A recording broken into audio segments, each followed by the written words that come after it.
Hi friend, concept management में आपका बहुत बहुत स्वागत है। तो दोस्तों, इस लुसेंट ऑब्जेक्टिव बुक से मैं चैप्टर नंबर 10 पारिस्थितिक इकोलॉजी को आज पढ़ाने जा रहा हूं। तो दोस्तों, इसे ध्यान से देखें, बहुत ही इम्पोर्टेंट क्वेश्चन है।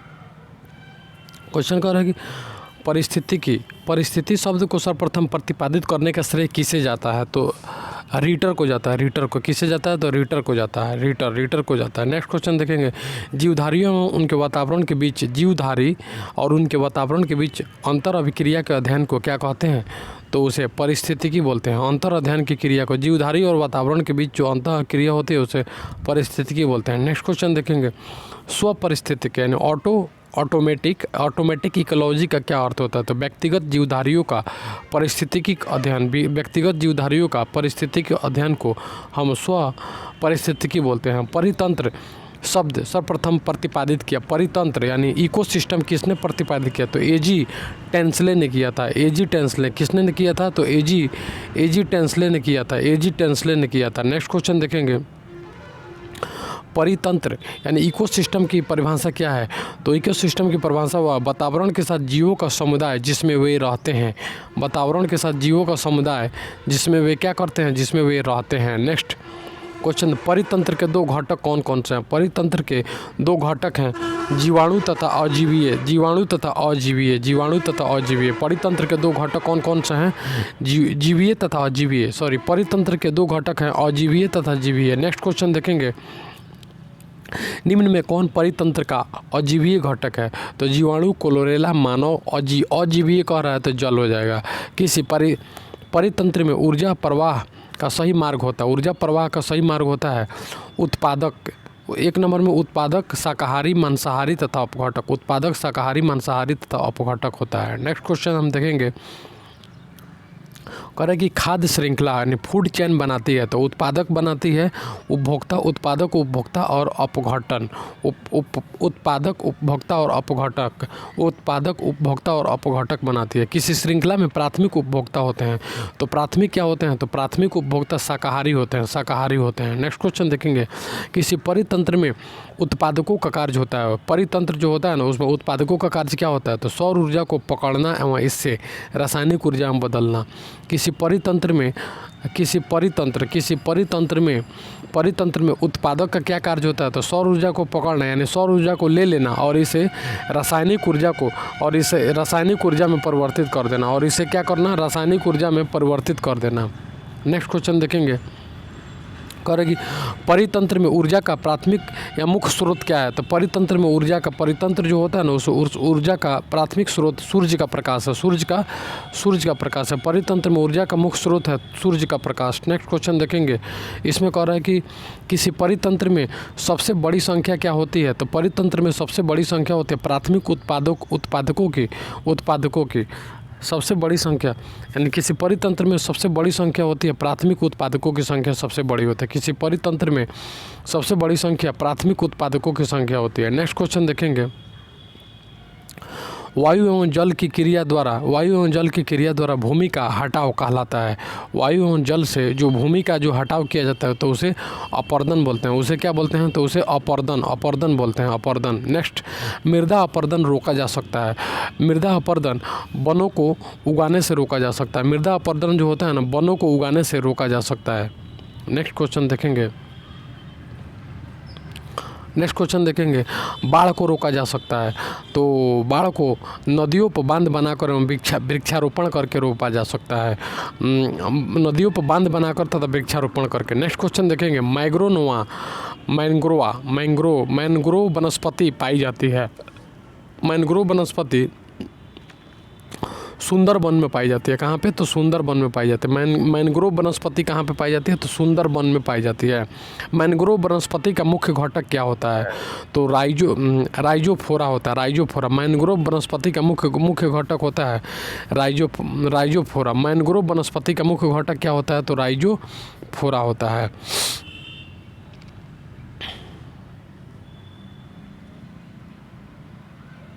एक सेकंड, राइजोफोरा। चलिए नेक्स्ट क्वेश्चन, मैंग्रोव वनस्पति का मुख्य घटक राइजोफोरा होता है। नेक्स्ट क्वेश्चन, समुद्र के किनारे की वनस्पति क्या कहलाती है? तो लवणोद्भिद, जलोद्भिद, जलोद्भिद कहलाती है। समुद्र के किनारे की भी समुद्र जलोद्भिद, इसको देख लेंगे।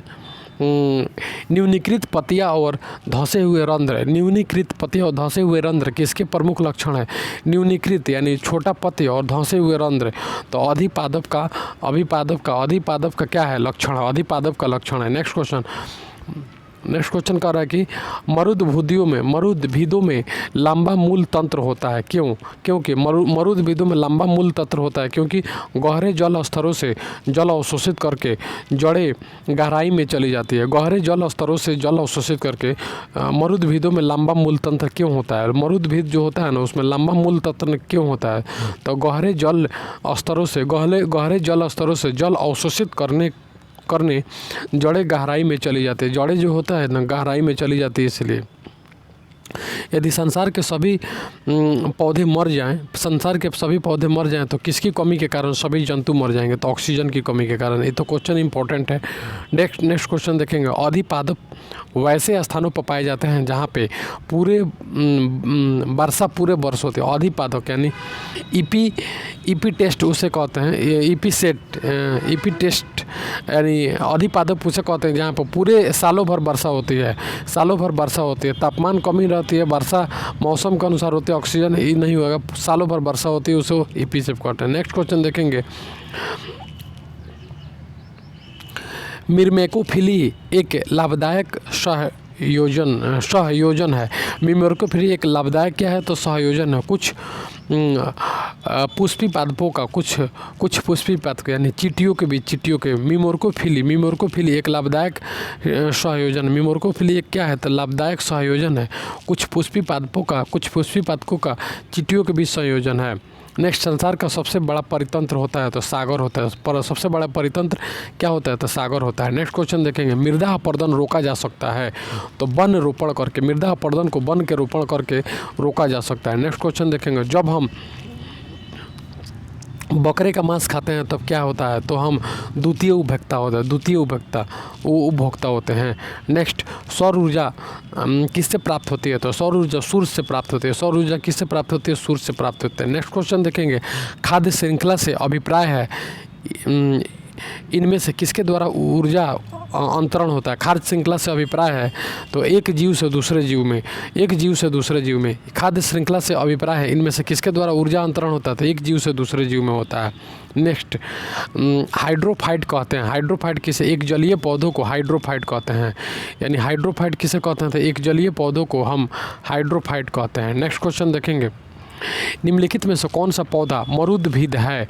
तो करील जो होता है ना, करील सरसों मरुद्भिद है। करील जो होता है, करील। निम्नलिखित में से कौन सा पौधा मरुद्भिद है? करील होता है। पर्यावरण में अजैव अवयव का उदाहरण है तो वायु। अजैव अवयव का उदाहरण है वायु।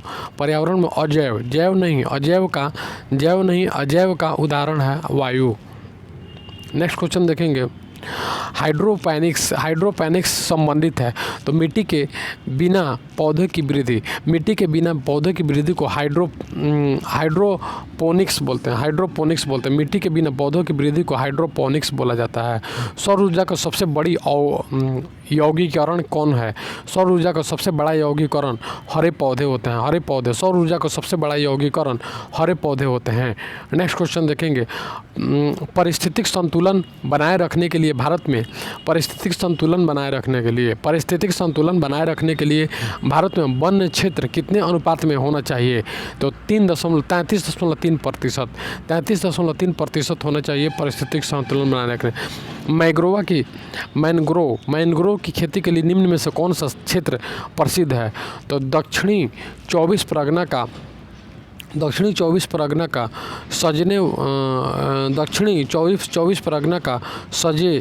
सजे खाली जंगल दक्षिण 24 परगना का सजे खाली जंगल होता है।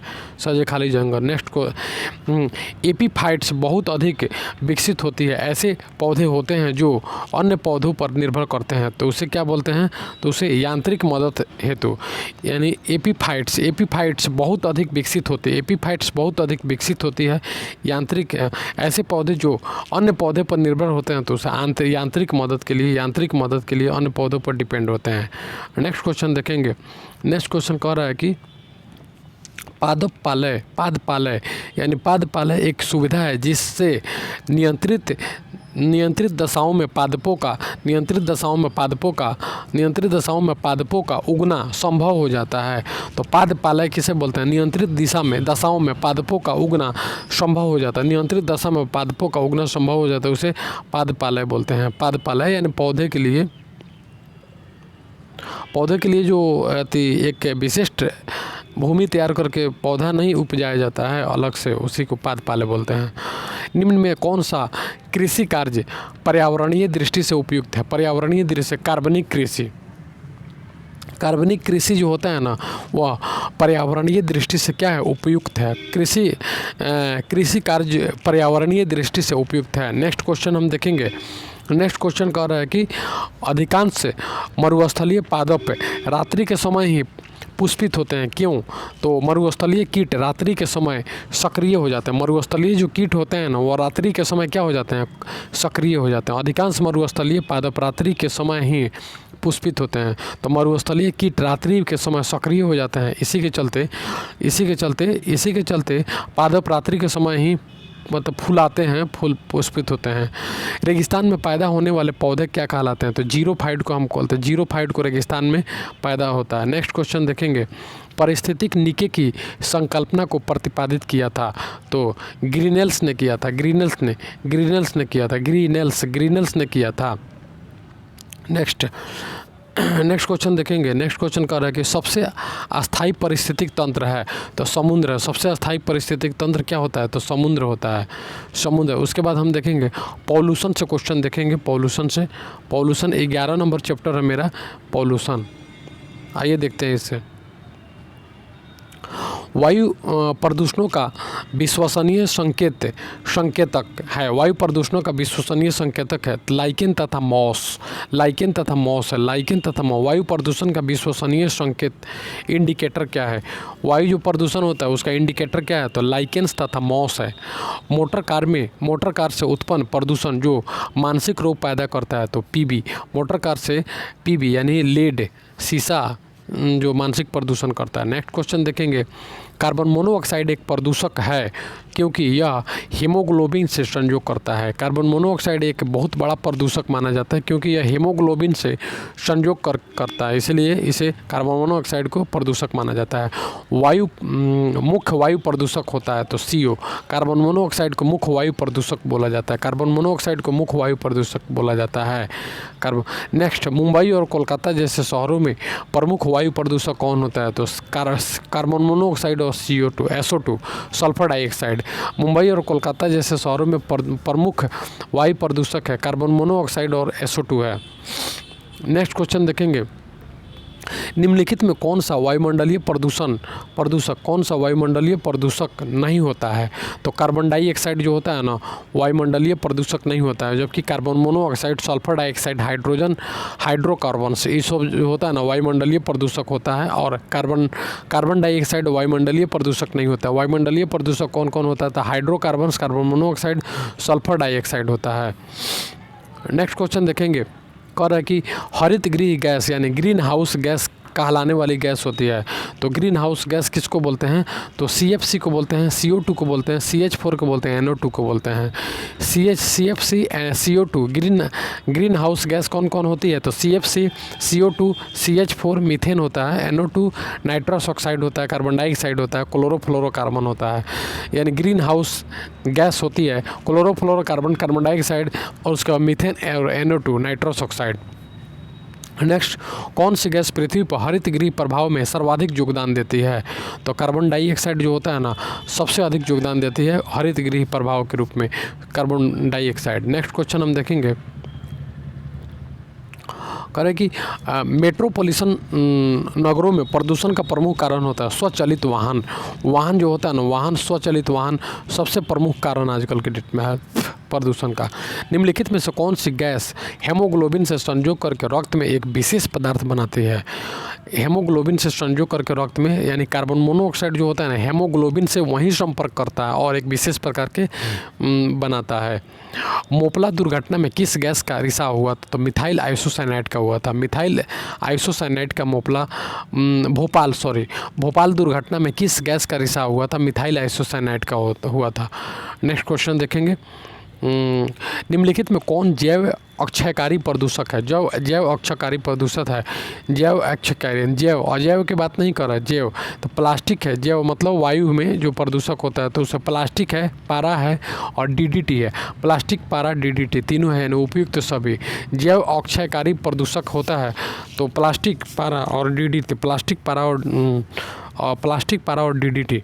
इसके बाद हम देखेंगे, इसके बाद कह रहा है कि निम्नलिखित में कौन वायु प्रदूषण के कारण मनुष्य में तंत्रिका तंत्र संबंधी रोग पैदा होता है? तो शीशा से वायु प्रदूषण, शीशा के कारण मनुष्य में तंत्रिका तंत्र संबंधी रोग होता है। तंत्रिका तंत्र संबंधी रोग होता है, शीशा से होता है। शॉर्टकट में बोलेंगे, तंत्रिका तंत्र संबंधी रोग शीशा से होता है। नेक्स्ट क्वेश्चन देखेंगे, निम्नलिखित में से कौन सा वायु प्रदूषक मनुष्य में रक्त दाब यानी ब्लड प्रेशर को बढ़ाता है? ब्लड प्रेशर को बढ़ाता है तथा हृदय संबंधी रोग पैदा करता है।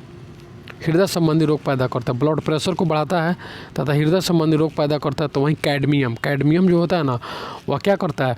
रक्त दाब को, ब्लड प्रेशर को बढ़ाता है तथा हृदय संबंधी रोग पैदा करता है। नेक्स्ट क्वेश्चन देखेंगे, लोहे की खानों में काम करने वाले मजदूरों में लौह सकितमयता रोग होने का क्या कारण है? तो सिलिका होता है।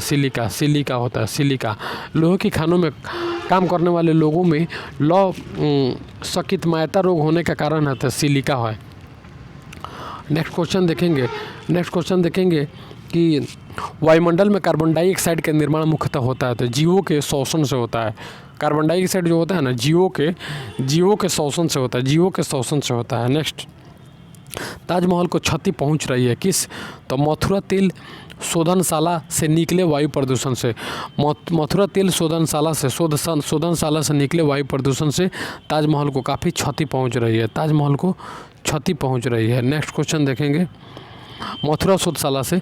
इसके बाद देखेंगे हम मनुष्य की कार्बन मोनोऑक्साइड के वातावरण में मृत्यु हो जाती है। मनुष्य की कार्बन मोनोऑक्साइड के वातावरण में मृत्यु हो जाती है, क्या कारण है?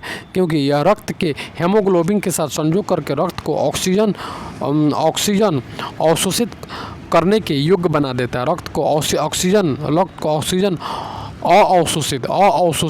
अवशोषित करने के योग्य, यानी हेमोग्लोबिन से संयोग कर लेता है, इसीलिए। इसके बाद पृथ्वी के वायुमंडल में उपस्थित ओजोन स्तर यानी O3 क्या होता है? तो पराबैंगनी किरणों के प्रवेश को कम कर देता है। O3 जो होता है ना, पृथ्वी के ऊपर जो होता है, वह पराबैंगनी किरणों को क्या कर लेता है? प्रवेश को कम कर देता है। पृथ्वी के वायुमंडल में उपस्थित ओजोन स्तर जो होता है ना, ओजोन स्तर के क्या कारण है? तो वह क्या पराबैंगनी किरणों को क्या करता है? पराबैंगनी किरणों के प्रवेश को कम करता है। कम करता है। नेक्स्ट क्वेश्चन देखेंगे, मिनी माता रोग होता है तो जल में मरकरी के प्रदूषण से मिनी माता रोग होता है, जल में मरकरी के प्रदूषण से। नेक्स्ट क्वेश्चन देखेंगे, जल प्रदूषण को मापने तथा निम्नलिखित में से कौन सी जांच की जाती है? जल प्रदूषण को मापने के लिए बायोमैकेनिक ऑक्सीजन डिमांड किया जाता है। बायोमैकेनिक ऑक्सीजन डिमांड किया जाता है। जल प्रदूषण को मापने के लिए बायोमैकेनिक ऑक्सीजन का डिमांड किया जाता है। डीडीटी होता है तो एक अजीव अपघटनीय प्रदूषण होता है। एक अजीव अपघटनीय प्रदूषण को हम डीडीटी बोलते हैं, डीडीटी। नेक्स्ट क्वेश्चन देखेंगे, सूर्य में आने वाली हानिकारक पराबैंगनी विकिरणों से होता है। हानिकारक पराबैंगनी विकिरणों से त्वचा कैंसर होता है। सूर्य में आने वाली हानिकारक पराबैंगनी विकिरणों से त्वचा कैंसर होता है। नेक्स्ट, यदि जल का प्रदूषण वर्तमान गति से होता रहे तो अंत में जल पादपों के लिए ऑक्सीजन के अणु अपर्याप्त हो जाएंगे, अपर्याप्त हो जाएंगे। यानी जल का प्रदूषण यानी दिन प्रतिदिन वर्तमान गति से अभी जिस तरह से हो रहा है, अगर होते रहेगा तो जल पादपों के लिए ऑक्सीजन के अणु क्या हो जाएंगे, अप्राप्य हो जाएंगे। जल में जितने पादप हैं, पौधे हैं, उनके लिए ऑक्सीजन बहुत कम मिलने लगेगा।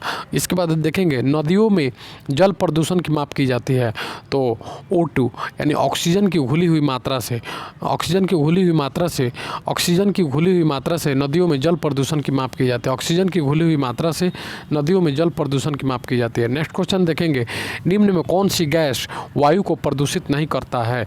तो कार्बन डाइऑक्साइड जो होता है ना, वायु को प्रदूषित नहीं करता है। कार्बन मोनोऑक्साइड, N2, SO2 ये सब करता है, वायु को प्रदूषण नहीं करता है कार्बन डाइऑक्साइड। औद्योगिक बहिस्राव द्वारा किए जाने वाले जल प्रदूषण को रोकने के लिए निम्नलिखित में से कौन से अपतृण को उपयोगी पाया जाता है? तो उपयुक्त सभी यानी पार्थेनियम, जलकुंभी तथा हाथी घास। औद्योगिक बहिस्राव द्वारा किए जाने वाले जल प्रदूषण को रोकने के लिए औद्योगिक बहिस्राव द्वारा माने उद्योगों से जो भी चीज़ स्राव होता है वो यानी उससे जल जो प्रदूषित होता है उसके लिए क्या उपयोग किया जा सकता है? जलकुंभी, हाथी घास, उसके बाद पार्थेनियम, तीनों सही है। नेक्स्ट क्वेश्चन देखेंगे। नेक्स्ट क्वेश्चन कह रहा है कि निम्नलिखित में से कौन एक वाहन प्रदूषण का भाग नहीं है? तो H2 जो होता है ना, वाहन प्रदूषण का भाग नहीं, जबकि कार्बन मोनोऑक्साइड, NO2 तथा SO2 कार्बन H2 का वाहन प्रदूषण का भाग नहीं है। नेक्स्ट क्वेश्चन देखेंगे, कह रहे हैं कि ऊर्जा के किस रूप में प्रदूषण की समस्या नहीं होती है?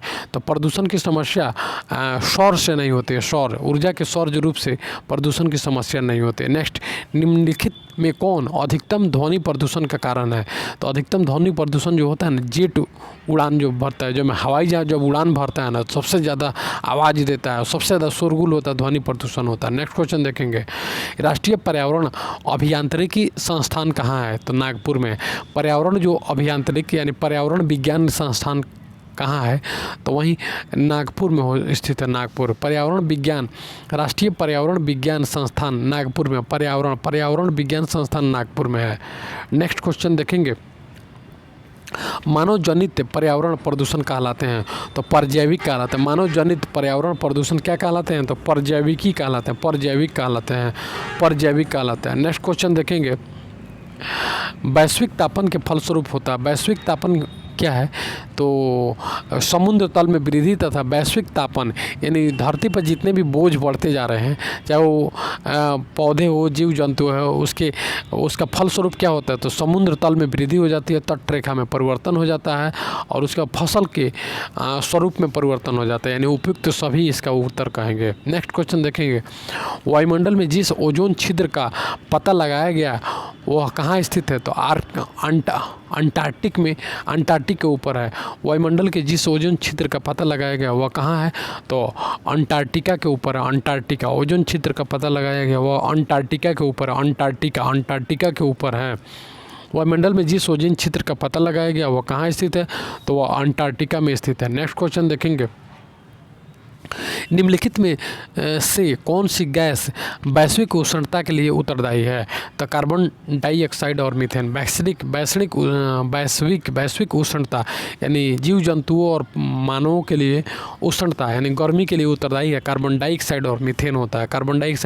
नेक्स्ट, वायुमंडल में उपस्थित ओजोन परत अवशोषित करती है, तो अल्ट्रावायलेट किरणों को अवशोषित करते हैं। अल्ट्रावायलेट किरणों को क्या करते हैं? अवशोषित करते हैं। नेक्स्ट, तेजाब वर्षा पर्यावरण में निम्न प्रदूषण से होती है, तो नाइट्रस ऑक्साइड एवं कार्बन डाइऑक्साइड। तेजाब वर्षा पर्यावरण में निम्न प्रदूषण से होती है, तो नाइट्रस ऑक्साइड एवं कार्बन डाइऑक्साइड। यानी तेजाब वर्षा यानी अम्लीय वर्षा उसको बोलते हैं। नाइट्रस ऑक्साइड और कार्बन डाइऑक्साइड, नाइट्रस ऑक्साइड और कार्बन डाइऑक्साइड के चलते अम्लीय वर्षा होती है। नाइट्रस ऑक्साइड और कार्बन डाइऑक्साइड के चलते अम्लीय वर्षा होती है। नेक्स्ट क्वेश्चन देखेंगे, हरित गृह प्रभाव का क्या अर्थ होता है? तो वायुमंडल में ग्रीन हाउस गैस के घनीकरण के कारण वायुमंडल के तापमान का बढ़ना। वायुमंडल में ग्रीन हाउस गैस जो गैस होती है ना उसके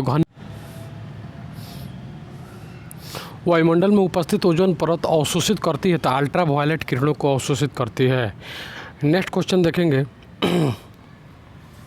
तेजाब वर्षा पर्यावरण में निम्न प्रदूषण से होता है। तेजाब वर्षा किसके चलते होता है? तो नाइट्रस ऑक्साइड एवं कार्बन डाइऑक्साइड, नाइट्रस ऑक्साइड एवं कार्बन डाइऑक्साइड से होता है। नाइट्रस ऑक्साइड एवं कार्बन डाइऑक्साइड से तेजाब वर्षा होता है। नेक्स्ट, हरित गृह प्रभाव का अर्थ क्या होता है? हरित गृह प्रभाव का अर्थ होता है तो वायुमंडल में ग्रीन हाउस गैस के घनीकरण के कारण वायुमंडलीय तापमान का बढ़ना। वायुमंडल में ग्रीन हाउस गैस के घनीकरण के कारण वायुमंडलीय तापमान का बढ़ना है हरित गृह प्रभाव का अर्थ। हरित गृह प्रभाव का अर्थ क्या होता है? वायुमंडल में ग्रीन हाउस गैस के घनीकरण के कारण वायुमंडलीय तापमान का बढ़ना। नेक्स्ट क्वेश्चन देखेंगे, कह रहा है कि धूल प्रदूषण रोकने के लिए उपयुक्त वृक्ष है। तो धूल प्रदूषण रोकने के लिए नीम का वृक्ष है। नीम का वृक्ष जरूरी है। धूल प्रदूषण रोकने के लिए उपयुक्त वृक्ष है नीम का वृक्ष। उपयुक्त वृक्ष नीम का वृक्ष है। नेक्स्ट क्वेश्चन देखेंगे, इसके बाद हम चैप्टर नंबर 12 की आएंगे, जंतु विज्ञान की शाखा में देखेंगे। इसमें कह रहा है कि मानव त्वचा का अध्ययन करने वाले विज्ञान की शाखा को क्या कहते हैं? तो डर्मेटोलॉजी कहते हैं। डर्मेटोलॉजी मानव का अध्ययन करने वाली शाखा को डर्मेटोलॉजी कहते हैं। नेक्स्ट क्वेश्चन देखेंगे, इसमें कह रहा है कि अस्थियों का अध्ययन विज्ञान के किस शाखा के अंतर्गत किया जाता है? तो अस्थि का ऑस्टियोलॉजी में अस्थियों का अध्ययन किया जाता है। नेक्स्ट क्वेश्चन देखेंगे, जीवों के संक्रमण के विरुद्ध प्रतिरोध का अध्ययन। जीवों के संक्रमण यानी जीवों में जो संक्रमण होता है उसके विरुद्ध जो प्रतिरोध का अध्ययन होता है तो उसको इम्यूनोलॉजी कहते हैं। वही इम्यूनिटी को पावर, जीवों के संक्रमण के विरुद्ध जो प्रतिरोध होता है तो उसको इम्यूनोलॉजी बोलते हैं। नेक्स्ट क्वेश्चन देखेंगे, पॉलियोंटोलॉजी के अंतर्गत किसका अध्ययन किया जाता है? पॉलियोंटोलॉजी के अंतर्गत जीवाश्मों का अध्ययन किया जाता है। पॉलियोंटोलॉजी के अंतर्गत जीवाश्म का अध्ययन किया जाता है। किसका अध्ययन? तो जीवाश्मों का अध्ययन किया जाता है। नेक्स्ट क्वेश्चन देखेंगे, कीड़ों के अध्ययन को क्या कहते हैं? तो एंटोमोलॉजी कहते हैं। कीड़ों के अध्ययन को एंटोमोलॉजी, कीड़ों के अध्ययन को एंटोमोलॉजी कहते हैं। तितलियों के अध्ययन को क्या कहते हैं? तो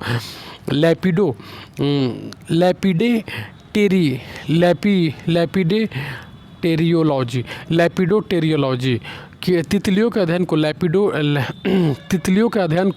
लैपिडोटेरियोलॉजी कहते हैं। नेक्स्ट क्वेश्चन देखेंगे, मछलियों से संबंधित अध्ययन को क्या कहते हैं? तो एक्थियोलॉजी कहते हैं। मछलियों से संबंधित अध्ययन को एक्थियोलॉजी कहते हैं। एक्थियोलॉजी कहते हैं।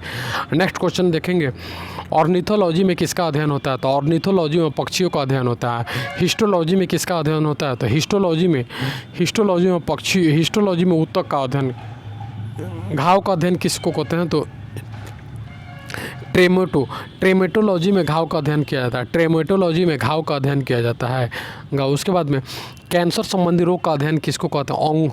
ओंकोलॉजी। कैंसर संबंधित जो रोग होता है ना उसको ओंकोलॉजी, कैंसर संबंधी रोगों का अध्ययन ओंकोलॉजी में किया जाता है। उसके बाद देखेंगे, मोलास्का समुदाय के जंतुओं के कवच का अध्ययन क्या कहलाता है? मोलास्का समुदाय के जंतुओं के कवच का अध्ययन को कॉन्कोलॉजी बोलते हैं। मोलास्का समुदाय के जंतुओं के अध्ययन को कॉन्कोलॉजी बोलते हैं। मोलास्का समुदाय के जंतुओं के अध्ययन को कॉन्कोलॉजी बोलते हैं। नेक्स्ट क्वेश्चन देखेंगे, वंशागति के नियमों के अध्ययन को क्या कहते हैं? अनुवांशिकी। वंशागति के नियमों के अध्ययन को वंशानुगति कहते हैं। नेक्स्ट, मनुष्य के वातावरण को सुधारने के नस्ल सुधारना क्या कहते हैं? तो यूथेनिस्ट कहते हैं। मनुष्य के वातावरण को सुधारने के नस्ल सुधारना क्या कहते हैं? यूथेनिस्ट कहते हैं। नेक्स्ट क्वेश्चन देखेंगे, कह रहा है कि नलिका विहीन ग्रंथियों का अध्ययन किसके अध्ययन करने वाली जंतु विज्ञान की शाखा को क्या कहते हैं? तो एंडोक्राइनोलॉजी बोलते हैं। नलिका विहीन ग्रंथियों का अध्ययन करने वाली नलिका विहीन यानी डॉट लस्ट ग्लैंड को के अध्ययन को हम क्या कहते हैं? तो एंडोक्रायोलॉजी बोलते हैं। नेक्स्ट क्वेश्चन देखेंगे, नेक्स्ट क्वेश्चन कर रहा है कि उस विज्ञान को जो आनुवंशिकता के नियमों का उस विज्ञान को जो आनुवंशिकता के नियमों द्वारा मानव जाति की उन्नति के अध्ययन को करता है, आनुवंशिकता के नियमों के द्वारा मानव जाति के उन्नति का अध्ययन करता है, तो उसको यूजेनिक्स बोलते हैं। यूजेनिक्स बोलते हैं। नेक्स्ट, कीटों से संबंधित जीव विज्ञान की शाखा को क्या बोलते हैं? कीटों से संबंधित जो जीव विज्ञान होता है ना, उसको एंटोमोलॉजी बोलते हैं। एंटोमोलॉजी, कीटों से संबंधित जीव विज्ञान की शाखा को एंटोमोलॉजी बोलते हैं। नेक्स्ट, मछलियों तथा उससे संबंधित उद्योगों का अध्ययन को हम एक्थियोलॉजी बोलते हैं। एक्थियोलॉजी, मछली तथा उससे संबंधित उद्योग जो होता है ना, मछली तथा उससे संबंधित जो उद्योग होता है उसे एक्थियोलॉजी बोलते हैं। जंतु विज्ञान की वह शाखा जिसका अंतर्गत जंतु की बाह्य आकृति और बाह्य संरचना का अध्ययन किया जाता है, वह कहलाता है तो मॉर्फोलॉजी कहलाता है। मॉर्फोलॉजी, जंतु की बाह्य आकृति तथा बाह्य आकार, मॉर्फोलॉजी। चलिए, इसके बाद हम देखेंगे जंतु विज्ञान की वह शाखा जिसका अंतर्गत आनुवंशिकी लक्षणों तथा उसकी वंशागति का अध्ययन किया जाता है, तो उसको जेनेटिक्स बोलते हैं। आनुवंशिक लक्षण, उसको अंतर्गत आनुवंशिक लक्षण तथा उसकी वंशगति का अध्ययन को हम जेनेटिक्स बोलते हैं। नेक्स्ट क्वेश्चन हम देखेंगे,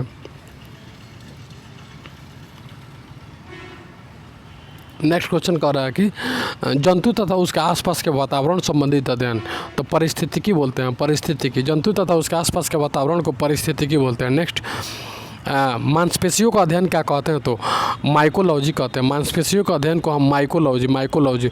जनसंख्या का अध्ययन को क्या कहते हैं? तो जनसंख्या का अध्ययन को हम डेमोग्राफी कहते हैं। नेक्स्ट क्वेश्चन देखेंगे, मधुमक्खियों का पालना एपीकल्चर कहलाता है। मधुमक्खियों का पालना क्या कहलाता है? एपीकल्चर।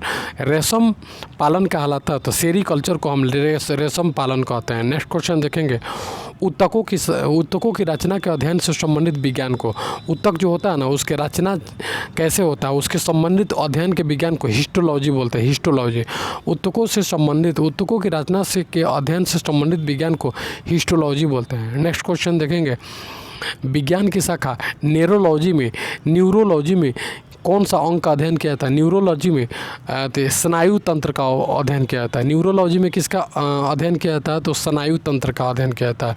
न्यूरोलॉजी में स्नायु तंत्र का अध्ययन। उसका जेरोंटोलॉजी में किसका अध्ययन? तो बूढ़ों का, वृद्ध व्यक्तियों का अध्ययन किया जाता है। नेक्स्ट क्वेश्चन देखेंगे, पीडियाट्रिक्स निम्नलिखित में से किसके अध्ययन से संबंधित है? तो शिशु रोग, पीडियाट्रिक्स। इसके बाद में टिश्यू कल्चर का अध्ययन किसके?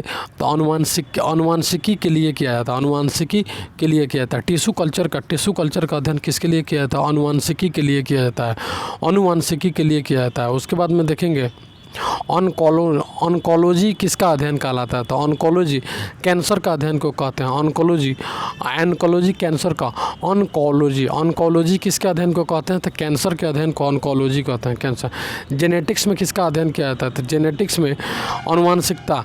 जेनेटिक्स में किसका अध्ययन किया जाता है? तो जेनेटिक्स में आनुवंशिकता व गुणसूत्र का अध्ययन किया जाता है। जेनेटिक्स में किसका अध्ययन किया जाता है? तो आनुवंशिकता व गुणसूत्र का अध्ययन किया जाता है।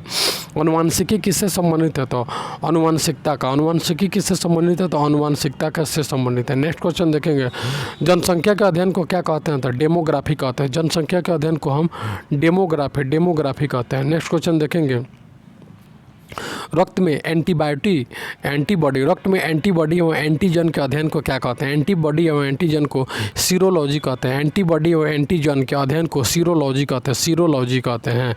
नेक्स्ट क्वेश्चन कह रहा है कि परिस्थिति विज्ञान यानी इकोलॉजी का किससे संबंधित है? तो शरीर संरचना तथा वातावरण से संबंधित है। शरीर का संरचना तथा